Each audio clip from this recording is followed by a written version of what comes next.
Hello guys, welcome back to the channel. In this today's tutorial, I'm going to show you the best method to get unlimited seeds in Garden 2 game of Roblox Full Harvest event update.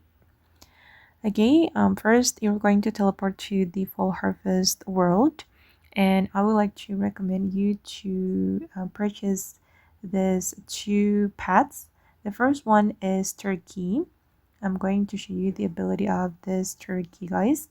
It can strut around your garden and peck the ground to dig up a random seed. So basically, it's like the robin pet in the garden valley, which is the normal world. Meanwhile, in this full harvest world, you can use this turkey to give you seed, and you need to stay in your garden if you want to make this pad works, because this pad only works in the garden. And the second one, I'm going to recommend you to have the fox pet. It can sneak out at night to steal a seed from other players and brings it back to you. So it's pretty OP, guys, for the fox.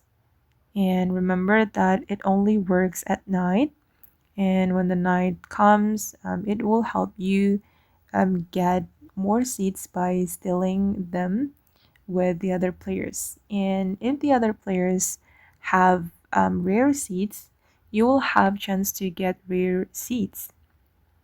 So you can try to purchase the fox and also the turkey if you want to get unlimited seats in Glory Garden 2 game of Roblox Full Harvest update. Okay, guys, and that's all about Grove Garden 2 game of Roblox Full Harvest update. Hope this video will be useful for you. Thank you so much for watching, and bye!